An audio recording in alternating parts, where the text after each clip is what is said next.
This is Mark, one of the co-authors of The Room. Now, The Room is something which defies absolutely everything that I've said so far. At the moment, there isn't a game with a score in there. There isn't a game with a clear concept in there. But The Room is trying to get people to use a computer game in a different way. To be more about emotion and more about the emotion of where you are and what you're doing. And it's also the idea of playing around with the senses. We have to realize, one of the things we have to realize as the games industry is, it is great doing war games and movie making games, but also we can do things that no other industry has ever done before. That's the film industry, the book industry, anything. We can play around with what people think of as reality. And that means that can be a unique and original thing. So, if we have a look at The Room for a start, a lot of work has been done, and this is a lot of work by someone called Alex Evans, who has been working with Mark on hyper realistic detail. One of the things, what I mean by detail is that you can go in and in. You saw it in black and white too. This is this environment called The Room, where detail doesn't have to be going down to ants and pulling up to the sky. It's going down to grains of wood and playing around with grains of wood. Playing around with trying to make things as real as we possibly can. Even down to the physics on handles on bookcases, down to books with individual pages. All this is the environment that we're trying to create. All within a physics engine which makes things really feel real. Also, one thing I would say is everything objects you see in here is what we call real-time ageable. So that you can quite literally change the year on which you're viewing any object in the room, within this room. An orange you will see shrivel, or you will see glow.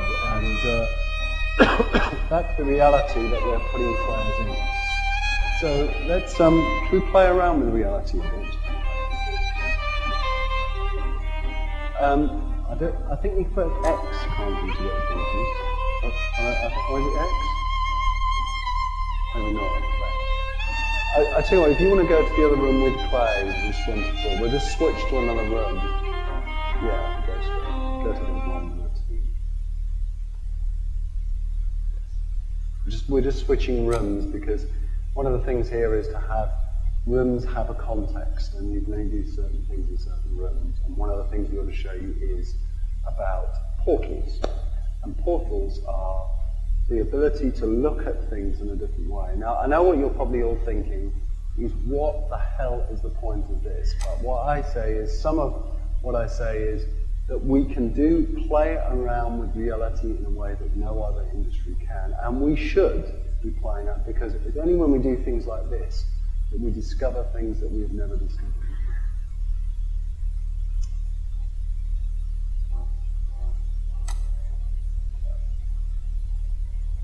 Yeah, you just need to wind the time up. This is part of the demo I gave yesterday, and I just need to go through one little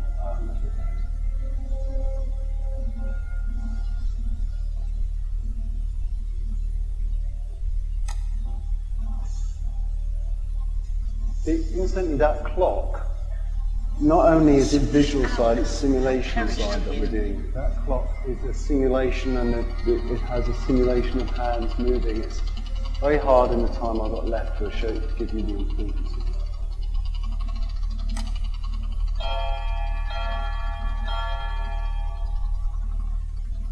This is a mighty room.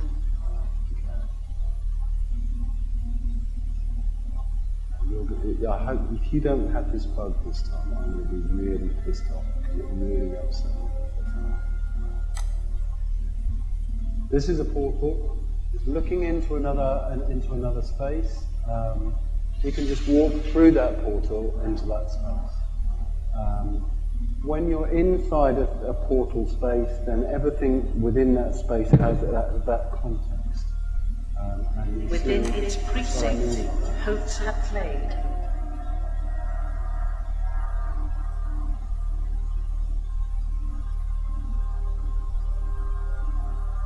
Now, while this bit is playing, just say one thing is that what Lionhead is trying to do is it's trying to bring, especially games designers, together.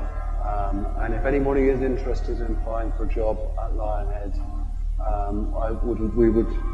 here's one now. Then we will, we'd love to hear from game designers, because we're trying to approach things in a slightly different way. This is what we call digital clay. It allows you to make things, and when this room recognizes the thing that you're making, it will change into that object. For example, here's a bowl of oranges. Should we play around with one of those oranges now? Yeah, open that up. Open that up. We're opening this up and having a look at the room we were in.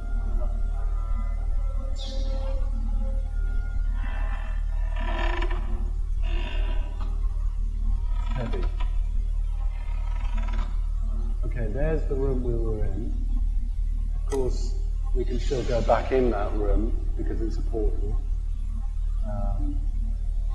And that's the interesting thing. Portals show views into other areas. Now let's talk about portals that are like mirrors. There are two portals in this room. What you see out of one portal is what is seen by another portal. So if we look at this portal, what you can see in that portal is what you see out of that portal now. So let's first of all go through that one portal. So if we go through this portal, we come out of the other portal. This portal is a different size, and what does that mean? What that means is if we take this orange and we put it through that portal, when it comes out of this portal,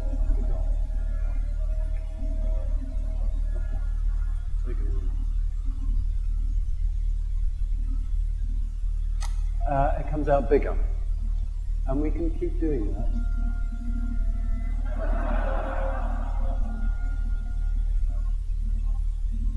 You've really messed yourself up. There's one interesting thing you can do. If you get one portal here and one portal here, and this is the the big one here and the small one here, and you throw one thing through, it gets into this circular loop of getting bigger and bigger and bigger until eventually it's too big. So let's make something very long, and let's put this through the big portal and see it through the small portal. Yeah, or the small portal. And you can see it's going in there. It's like a magician's trick, and it's coming out the other side. Now these are things just playing around with people's perception of reality is going to give us some interesting, really interesting ideas. I tell you what I'm going to do is, right, if you just carry on playing around in the room and making a few objects, I'd love to take some questions now. I know we're running out of time. Does anyone have any questions to ask? Really, this talk should have been more prepared. If I had had to, I would have tried to make it more prepared.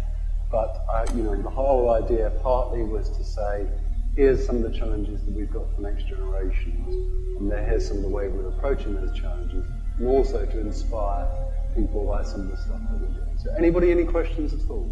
And are you releasing them? Right, release dates. Now that is the biggest challenge of all, isn't it?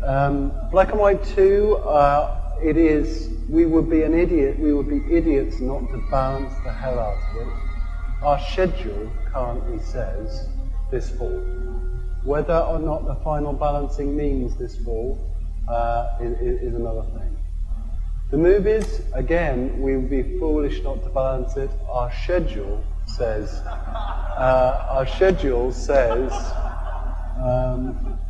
very good. I thought people were laughing at the release date. Our schedule says this fall. This, never. I don't think, ever. I don't think it'll ever be released as a game. It may be released as a demo.